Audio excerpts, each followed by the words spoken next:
नमस्कार, मंडल news bulletin में आपका स्वागत है। आइए पेश करते हैं आज के कुछ प्रमुख व मुख्य समाचार।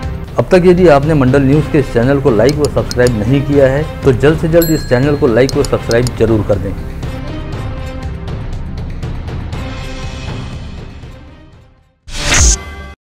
विगत एक माह से स्थानीय जिला प्रशासन और स्वास्थ्य विभाग द्वारा कोविड संक्रमितों की संख्या को लेकर दी जा रही जानकारी को देखते हुए माना जा रहा है कि कोविड संक्रमण की तीसरी लहर लगभग खत्म हो गई है। साथ ही जिला प्रशासन ने कोविड प्रतिबंधात्मक नियमों को भी पूरी तरह से शिथिल कर दिया है, जिसके चलते लोग बाग अभी संक्रामक महामारी को लेकर काफी हद तक बेफिक्र व लापरवाह हो गए हैं। लेकिन बेहद विश्वसनीय सूत्रों से मिली जानकारी के मुताबिक जिला प्रशासन और स्वास्थ्य महकमे द्वारा दिए जाने वाले आंकड़े और इस संदर्भ में किए जाने वाले दावे काफी हद तक झूठे हैं, क्योंकि विगत एक माह के दौरान ऐसा एक भी दिन नहीं रहा जब कोविड अस्पताल में कम से कम 2 से 3 कोविड संक्रमित मरीज भर्ती न रहे हों। साथ ही ताजा जानकारी यह भी है कि 2 दिन पूर्व 7 अप्रैल को अमरावती शहर से वास्ता रखने वाले 50 से 52 वर्षीय पुरुष की सरकारी कोविड अस्पताल में इलाज के दौरान मौत हुई और इस समय एक संक्रमित मरीज की स्थिति गंभीर रहने के चलते उसे वेंटिलेटर पर भी रखा गया है। लेकिन 2 दिन पूर्व हुई मौत के बारे में अब तक जिला प्रशासन द्वारा जानकारी मीडिया के साथ साझा नहीं की गई है। ऐसे में सबसे बड़ा सवाल यह है कि आखिर जिला प्रशासन और स्वास्थ्य महकमे द्वारा कोविड संक्रमण को लेकर झूठे आंकड़े और गलत जानकारियां क्यों पेश किए जा रहे हैं। विगत एक माह से जिला प्रशासन और स्वास्थ्य महकमे द्वारा कोविड संक्रमितों की संख्या को लेकर रोजाना दिए जाने वाले आंकड़ों को नील बताते हुए कहा जा रहा है कि इन दिनों कभी कभार इक्का दुक्का संक्रमित मरीज मिल रहे हैं। उनमें संक्रमण के लक्षण सौम्य रहने के चलते उन्हें होम आइसोलेशन में रखा जा रहा है और विगत करीब 15-20 दिन से सुपर स्पेशलिटी अस्पताल के फेज 2 में बनाए गए सरकारी कोविड अस्पताल में कोई मरीज भर्ती नहीं है। चूंकि संक्रमण के लक्षण भी काफी सौम्य हो चले हैं तो संक्रमण की वजह से किसी मरीज की मौत होने का सवाल भी नहीं उठता। लेकिन सबसे खास बात यह है कि यदि पिछले 3-4 दिनों के दौरान ही जिला प्रशासन की ओर से उपलब्ध कराए गए आंकड़ों पर अगर यकीन किया जाए तो 7 व 8 अप्रैल को कुल 3 संक्रमित मरीज अमरावती जिले में पाए गए और 7 अप्रैल तक जिला प्रशासन द्वारा दी गई जानकारी के मुताबिक कोविड अस्पताल में कोई मरीज भर्ती नहीं था और 8 अप्रैल को संक्रमित पाए गए 2 मरीजों को कोविड अस्पताल में भर्ती दिखाया गया। यानी इस समय कोविड अस्पताल में केवल 2 ही मरीज भर्ती होने चाहिए, लेकिन हकीकत यह है कि इस समय यहाँ करीब 3 से 4 संक्रमित मरीज भर्ती हैं। वहीं जिला प्रशासन और स्वास्थ्य महकमे द्वारा संक्रमितों में संक्रमण के लक्षण काफी सौम्य रहने के दावे भी किए जा रहे हैं, लेकिन हमें मिली पुख्ता जानकारी के मुताबिक इस समय कोविड अस्पताल में एक मरीज की स्थिति काफी हद तक गंभीर है, जिसे वेंटिलेटर पर रखा गया है। नेक्स्ट, इसके अलावा अमरावती शहर में रहने वाले कोविड संक्रमित मरीज की 7 अप्रैल को सुपर कोविड अस्पताल में मौत हुई थी, जिसके पार्थिव पर कल शुक्रवार 8 अप्रैल को स्थानीय हिंदू मोक्षधाम में अंतिम संस्कार किए गए। लेकिन 7, 8 व 9 अप्रैल को जिला प्रशासन द्वारा दी गई जानकारी और आंकड़ों में इस मौत का कोई उल्लेख ही नहीं है। ऐसे में यह सवाल बेहद लाजमी है कि क्या अब जिला प्रशासन और स्वास्थ्य महकमे द्वारा कोविड संक्रमितों की संख्या और मौतों को छिपाने का काम किया जा रहा है ताकि प्रतिबंधों को जल्द से जल्द शिथिल किया जा सके और अमरावती जिले को पूरी तरह कोविड मुक्त किया जा सके। हालांकि स्वास्थ्य विशेषज्ञों द्वारा आगामी जून माह के दौरान कोविड संक्रमण की चौथी लहर के आने का अंदेशा जताया जा चुका है और बेहद उल्लेखनीय है कि इस समय नागपुर जिले में कोविड संक्रमितों की संख्या एक बार फिर उछाल भर रही है। भारतीय प्रशासनिक सेवा की परीक्षा उत्तीर्ण होकर आईएएस अधिकारी के रूप में इस समय धारणी के आदिवासी प्रकल्प अधिकारी व अपर जिलाधिकारी के तौर पर तैनात वैभव वाघमारे द्वारा 2 दिन पूर्व अकस्मात ही अपने पद से इस्तीफा दे दिया गया। वर्ष 2019 में केंद्रीय लोक सेवा आयोग की परीक्षा उत्तीर्ण कर भारतीय प्रशासनिक सेवा में आए इस युवा आईएएस अधिकारी द्वारा अपना त्याग पत्र जिलाधीश व संभागीय राजस्व आयुक्त के जरिए राज्य के मुख्य सचिव को भेजा गया है, जिसकी जानकारी सामने आते ही प्रशासनिक क्षेत्र में अच्छा खासा हड़कंप भी व्याप्त है। किसी युवा आईएएस अधिकारी द्वारा अकस्मात ही अपने पद से इस्तीफा दे दिए जाने की यह अमरावती जिले सहित समूचे महाराष्ट्र राज्य में अपनी तरह की पहली घटना है।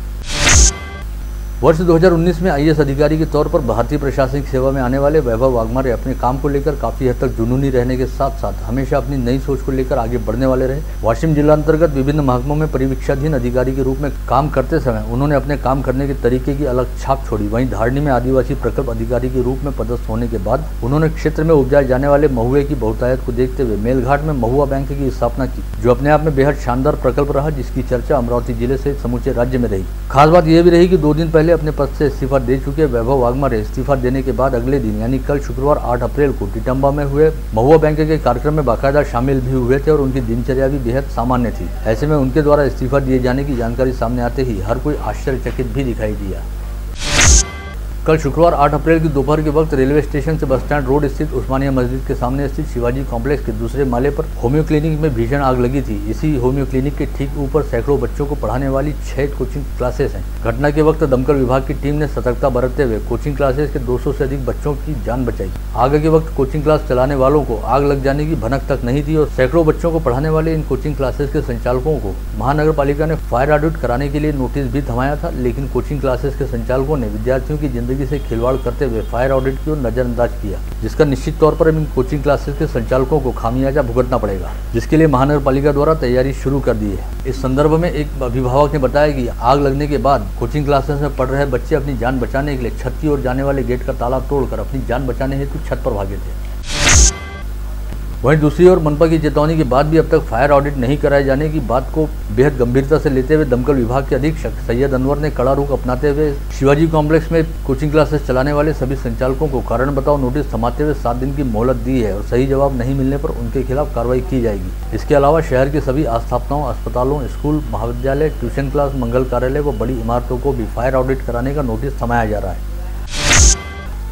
लेकिन इन सबके बावजूद अपनी जगह पर एक सवाल बना हुआ है कि शहर में कोचिंग क्लासेस में पढ़ने वाले हजारों छात्रों की जान की सुरक्षा का अगर किसी भी तरह का कोई इंतजाम नहीं है और यदि कोई अनुचित घटना घटती है तो उसके लिए कौन जिम्मेदार रहेगा। ऐसे में कहा जा सकता है कि इस समय कोचिंग क्लासेस के संचालकों सहित खुद महानगर पालिका का प्रशासन भी सवालों के घेरे में खड़ा है।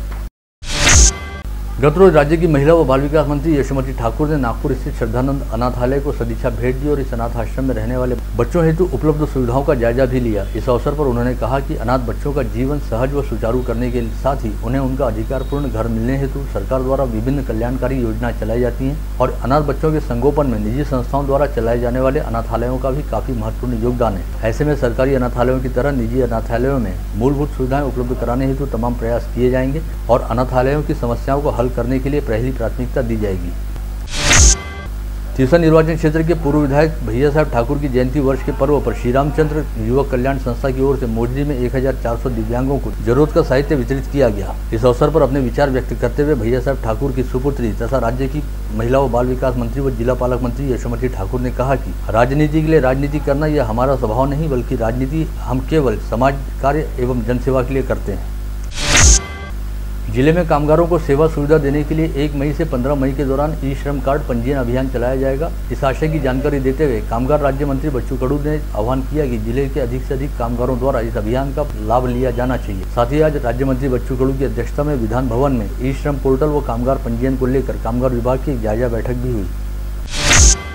बडनेरा निर्वाचन क्षेत्र के विधायक रवि राणा ने शहर के कई इलाकों में होने वाली अनियमित व अपर्याप्त जलापूर्ति को लेकर महाराष्ट्र जीवन प्राधिकरण के अधिकारियों को आड़े हाथ लेते हुए कहा कि इन दिनों नागरिकों को तेज धूप के साथ ही जल किल्लत की समस्या का सामना करना पड़ रहा है। जहां एक और लोग पानी के लिए भटक रहे हैं, वहीं जीवन प्राधिकरण के अधिकारी अपने एयर कूल्ड कार्यालयों में आराम फरमा रहे हैं। ऐसे में यदि आगामी 4 दिनों के भीतर शहर व जिले के ग्रामीण क्षेत्रों में सुचारू जलापूर्ति नहीं हुई तो महाराष्ट्र जीवन प्राधिकरण के अधिकारियों के घर व दफ्तर की बिजली व पानी के कनेक्शन काट दिए जाएंगे। बंद सभागृहों को छोड़कर अन्य स्थानों पर साल भर के दौरान पर्व, उत्सव, त्योहार जैसे 14 महत्वपूर्ण दिनों पर ध्वनि की अधिकतम सीमा का ध्यान रखते हुए लाउडस्पीकर के प्रयोग में समय की छूट देने हेतु एक अधिसूचना जिलाधीश पवनीत कौर द्वारा गत रोज जारी की गई। इस अधिसूचना में कहा गया है कि प्रेक्षागृह, सभागृह और समाज भवन जैसे स्थानों के अलावा अन्य स्थानों पर ध्वनिवर्धक व ध्वनि क्षेपक के प्रयोग हेतु ध्वनि की अधिकतम मर्यादा का पालन करते हुए सुबह 6 से रात 12 बजे तक लाउडस्पीकर बजाने की छूट दी जाएगी। विगत एक सप्ताह से तापमान लगातार ऊंचा उठ रहा है और पारा 42 डिग्री सेल्सियस पर जा पहुंचा है। ऐसे में चिलचिलाती धूप और भीषण गर्मी के चलते सभी लोग त्राहिमाम करने लगे हैं। वहीं दूसरी ओर बढ़ती गर्मी को देखते हुए प्रशासन ने नागरिकों से अपने स्वास्थ्य की ओर ध्यान देने का आह्वान किया है। साथ ही तेज धूप के समय बाहर नहीं निकलने और दोपहर के वक्त खुले आसमान के नीचे काम नहीं करने की सलाह भी दी गई है। इसके अलावा मौसम विभाग द्वारा आगामी 11 अप्रैल तक तेज ग्रीष्म लहर रहने की संभावना जताई गई है। इस समय तापमान 42 डिग्री के आसपास जा पहुंचा है और प्रत्येक इंसान बढ़ती तपन से परेशान है। ऐसे में बेजुबान पशु पक्षियों की स्थिति क्या होती होगी इसका सहज अंदाजा लगाया जा सकता है। इस बात के मद्देनजर ग्रीष्मकाल में पंछियों को पानी उपलब्ध हो अतः मंडल न्यूज द्वारा 1000 से अधिक जल पात्रों के वितरण करने का संकल्प लिया गया, जिसके तहत अब तक 500 से अधिक जल पात्रों का वितरण किया जा चुका है। इस अभियान को अमरावती वासियों की ओर से भारी प्रतिसाद मिल रहा है और बढ़ती तपन में पंछियों को बचाने के लिए सैकड़ों लोग सामने आए हैं। साथ ही सभी के द्वारा मंडल न्यूज की ओर से चलाई जा रही इस पहल की सराहना की जा रही है।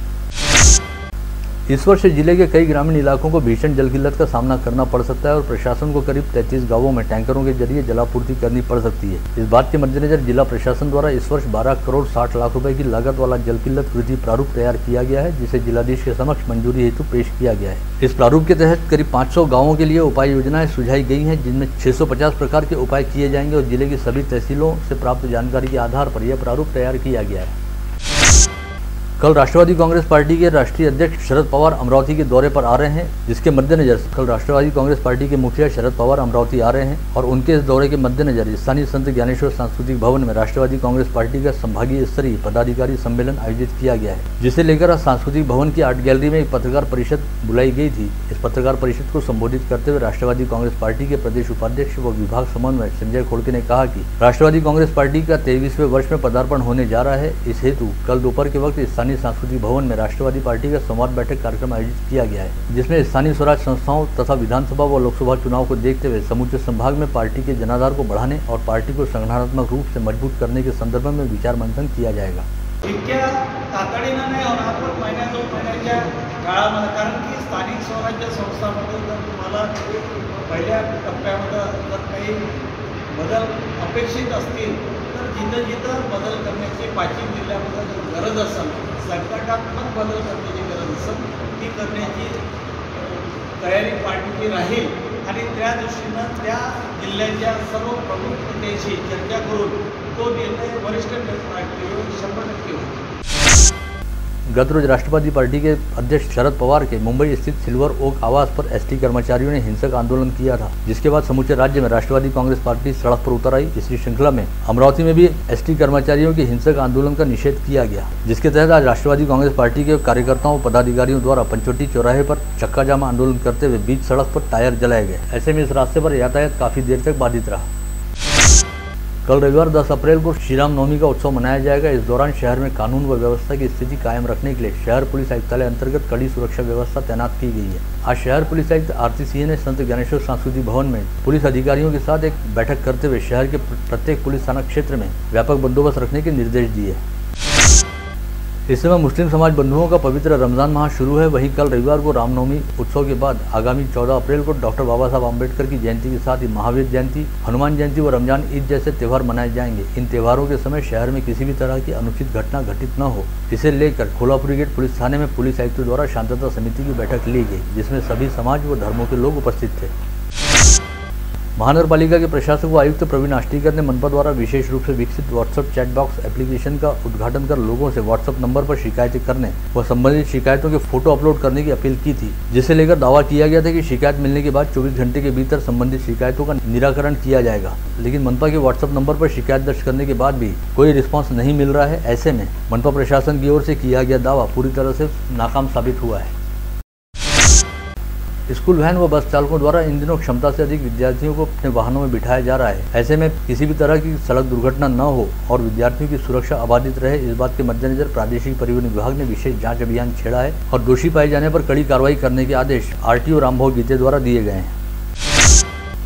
इस समय पेट्रोल व डीजल के दाम आसमान छूने लगे हैं और ईंधन की कीमत 3 रुपये से महंगी हो गई है, जिसके तहत पेट्रोल प्रति लीटर 121 रुपये 84 पैसे और डीजल 103 रुपये 54 पैसे प्रति लीटर के स्तर पर पहुंच गया है। विगत 8 दिनों में यह लगातार चौथी दर वृद्धि है। ईंधन दर वृद्धि की वजह से घरेलू गैस, दाल, तेल, सब्जी इन सभी के दाम बढ़ेंगे और बढ़ती महंगाई की वजह से आम जनता को काफी तकलीफों का सामना करना पड़ेगा।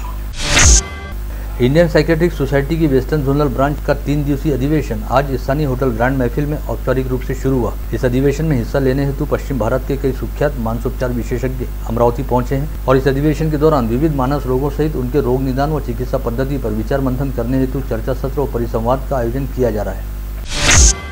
बडनेरा नई बस्ती स्थित सिंधी कैंप के स्वामी शांति प्रकाश आश्रम के संत राम प्रकाश बाबा द्वारा संत झूलेलाल जयंती और चेटी चंड के अवसर पर निःशुल्क जनेऊ संस्कार का आयोजन किया गया, जिसमें 22 बटुकों का यज्ञोपवीत संस्कार कराया गया। इस अवसर पर सिंधी समाज के संतों तथा पूज्य पंचायत कंवरनगर व पूज्य पंचायत बडनेरा के पदाधिकारियों की उपस्थिति रही।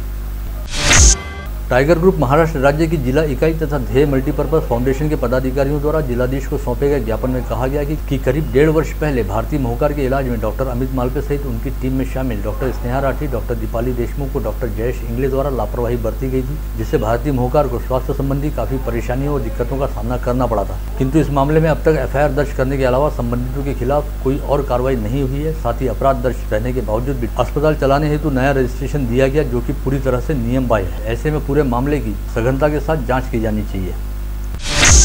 8 माह पूर्व MIDC स्थित रेमंड प्रकल्प में मनसे के यूनियन की स्थापना हुई थी और मनसे कामगार सेना द्वारा किए गए प्रयासों के बाद आज रेमंड कंपनी में चुनाव कराए गए, जिसमें मनसे पुरस्कृत सभी 5 कामगारों का पैनल विजयी हुआ है, जिसके पश्चात इस जीत का मनसे के पदाधिकारियों और कामगारों द्वारा आनंदोत्सव मनाया गया। आज चैत्र नवरात्रि की अष्टमी पर जगह जगह होम हवन, पूजा व महाप्रसाद कार्यक्रम का आयोजन किया गया था। इसी श्रृंखला के तहत शहर के चित्रा चौक परिसर स्थित होटल हिंदुस्तान के पास रहने वाले माता मंदिर में पूजा व महाप्रसाद वितरण का आयोजन किया गया था। इस समय असंख्य भक्तों ने इस आयोजन का लाभ लिया। विगत 24 घंटे के दौरान अमरावती जिले में कोई भी व्यक्ति कोविड संक्रमित नहीं पाया गया। हालांकि इस समय जिले में एक्टिव पॉजिटिव मरीजों की संख्या 6 है, जिनमें मनपा क्षेत्र के 2 व ग्रामीण क्षेत्र के 4 मरीजों का समावेश है। इसमें से 3 मरीजों को कोविड अस्पताल में भर्ती किया गया है। वहीं मनपा क्षेत्र में 3 मरीजों को होम आइसोलेशन में रखा गया है। बीते लंबे समय से कोविड अस्पताल पूरी तरह से खाली पड़ा हुआ था, ऐसा जिला प्रशासन द्वारा कहा गया था और सौम्य लक्षण रहने वाले संक्रमितों को होम आइसोलेशन में ही रखा जा रहा था। लेकिन अब विगत 1-2 दिनों से कोविड संक्रमितों को इलाज हेतु अस्पताल में भर्ती कराया जा रहा है। 1 लाख रुपए के असली करेंसी नोटों के बदले 4 लाख रुपए के नकली नोट देने जा रहे शम्स अंसारी उर्फ मोहम्मद शमसुद्दीन अंसारी व संदीप सुरेश रायकवार को शहर पुलिस आयुक्तालय के विशेष पथक ने 4 लाख रुपए के नकली नोटों के साथ गिरफ्तार किया था। पुलिस ने दोनों के खिलाफ आपराधिक मामला दर्ज करने के साथ साथ धोखाधड़ी का मामला भी दर्ज किया है। साथ ही आज इन दोनों आरोपियों को कोर्ट में पेश करते हुए उनका PCR मांगा गया। स्थानीय इरविन चौक परिसर के ITI गेट से कुछ ही दूरी पर बीती रात एक खड़ी कार में अचानक आग लगने का कारण बैटरी में विस्फोट होना बताया गया है। इन दिनों ऑनलाइन धोखाधड़ी किए जाने के मामले लगातार बढ़ रहे हैं। इसी श्रृंखला में बीते दिनों मोहन सरदार नामक युवक को अज्ञात मोबाइल धारक ने ऐप डाउनलोड करने हेतु कहा और ऐसा करते ही बैंक खाते से 1,99,275 रुपए निकाल लिए। इस मामले में साइबर सेल पुलिस ने अपराध दर्ज कर कार्रवाई शुरू कर दी है। पांडुरना से वरुड की ओर जाने वाले रास्ते पर महेंद्री जंगल के पास एक कार चालक का नियंत्रण छूट जाने के कारण कार पलटी खा गई। इस हादसे में जयश्री चौरे नामक युवती की मौत हो गई। वहीं कार में सवार सचिन कालपांडे व विकास येवतकर नामक 2 युवक गंभीर रूप से घायल हो गए। आसेगांव पूर्णा निवासी शेखर शिरभाते व उसका मित्र दीपक कैथवास दोनों मोटरसाइकिल से आसेगांव पूर्णा से परतवाड़ा की ओर जा रहे थे और जवर्डी फाटे के पास सुजुकी शोरूम के निकट मोटरसाइकिल से नियंत्रण छूट जाने के कारण सड़क दुर्घटना घटित हुई, जिसके बाद पिछली सीट पर बैठा शेखर शिरभाते सिर के बल नीचे गिर पड़ा, जिसमें उसे गहरी चोट लगी। पश्चात शेखर को अस्पताल पहुंचाया गया, लेकिन इलाज के दौरान शेखर की मौत हो गई। नागपुर गेट पुलिस थाना क्षेत्र में रहने वाली महिला को बेटी होने की बात को लेकर ससुराल के 5 सदस्यों द्वारा उसे शारीरिक व मानसिक रूप से प्रताड़ित करते हुए आत्महत्या के लिए प्रेरित किया गया, जिसके चलते महिला ने खुद को अपने घर में फांसी लगाकर आत्महत्या कर ली थी। पुलिस द्वारा इस मामले में पहले आकस्मिक मौत का मामला दर्ज किया गया था, किंतु मृतक महिला के रिश्तेदार द्वारा दी गई शिकायत के आधार पर पुलिस ने ससुराल पक्ष के 5 लोगों के खिलाफ आत्महत्या के लिए प्रेरित करने का अपराध दर्ज कर कार्रवाई शुरू की है। अंजनगांव सुरजी तहसील अंतर्गत कुम्भार गांव में रहने वाले विशाल तेलगोटे नामक 27 वर्षीय युवक ने आज अपने घर में फांसी लगाकर आत्महत्या कर ली। पता चला है कि खुद पर लगाए गए अश्लील आरोप और अपने साथ हुई मारपीट से अपमानित महसूस करते हुए विशाल द्वारा यह कदम उठाया गया। पुलिस ने आत्महत्या के लिए प्रेरित करने वाले एक व्यक्ति को गिरफ्तार किया है। बीती रात 10 बजे एक महिला जयस्तंभ चौक से गुरुदेव बाबा मंदिर की ओर जा रही थी। यह महिला जिस ऑटो में बैठी थी उसी ऑटो में अपना पर्स भूल गई। इस पर्स में महिला के मोबाइल सहित परिचय पत्र व कुछ नगद रुपए रखे थे। बैग गुम जाने की बात समझ में आते ही महिला ने तत्काल राजापेट पुलिस थाने में जाकर हकीकत बताई और पुलिस ने तुरंत हरकत में आते हुए मायानगर परिसर निवासी ऑटो चालक दादाराव चौहान को पुलिस थाने लाया और ऑटो चालक ने भी अपनी ईमानदारी बताते हुए महिला की बैग लौटा दी। आप देख रहे थे मंडल न्यूज बुलेटिन। हमारे चैनल को लाइक करें, शेयर करें और हाँ, सब्सक्राइब करना ना भूलें। कल होगी आपसे फिर मुलाकात, तब तक के लिए धन्यवाद।